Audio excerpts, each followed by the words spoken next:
सर्वांना भक्ताचं सहर्षाचं स्वागत. आपण लवकरच आपल्या श्रीनाथ मस्कोबा देवस्थानाची यात्रा सुरुवात होते वीर येथे आणि अनेक गावच्या काठ्यापांच्या आणि यांच्या जल्लोषांमध्ये जवळजवळ 12 ते 13 दिवसांचा हा यात्रा उत्सव आपण मोठ्या भक्तिभावाने साजरा करतोय. या भक्तिभावाच्या या सोहळ्यात एक सर्वांच्या आस्थेचा प्रश्न म्हणजे आपली पारंपरिक एक बळीराजाचं एक प्रतीक म्हणून त्याला म्हटलं जातं ती बैलगाडी. आणि या बैलगाडीच्या माध्यमातून मोठ्या प्रमाणामध्ये एक आपल्या या यात्रेला एक चांगलं स्वरूप यायला लागतं आणि चांगलं या स्वरूप प्राप्त होतं आहे. पण याला एक गालबोट लागण्याची प्रथा एक काही 4 ते 5 वर्षामध्ये सुरू झालेली आहे.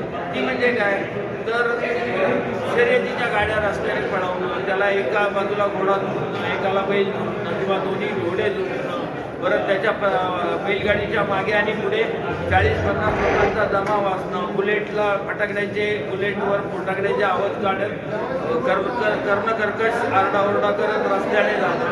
आणि मग याच्यामध्ये होतंय काय की संबंधित आपला जो आस्थेचा आणि सर्वांच्या एक भावनेचा प्रश्न आहे बैलगाडी, तर याला पोलीस प्रशासन आणि संबंधित सगळ्या अधिकाऱ्यांकडनं आपल्याला कुठेतरी याच्यावर निर्बंध येण्याची शक्यता आहे.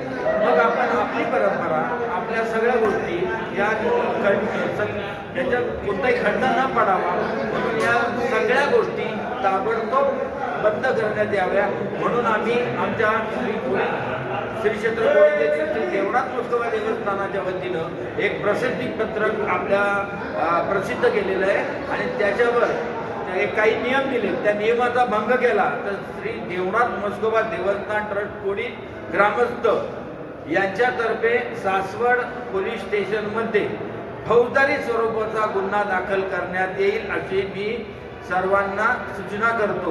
कृपया आपली आत्ताची ही 2026ची ही जी यात्रा आहे श्रीनाथ मस्कोबा देवस्थान वीर यात्रा आहे, ह्या यात्रा इतक्या आनंदाने पार पाडायची आहे. आपल्या सगळ्यांच्या सहमतीने कृपया सर्व बैलगाडा मालकांना सर्वांना विनंती आहे की आपण चांगल्या पद्धतीने योग्य रीतीने वरच्या नियमांचं पत्रकातल्या नियमांचं पालन करून ही यात्रा पार पाडावी आणि प्रशासन ट्रस्ट देवस्थान वीर ग्रामस्थ कुडीत ग्रामस्थ या सर्वांना सहकार्य करायचं आहे. धन्यवाद. नाथ साहेबाचे चांग भले.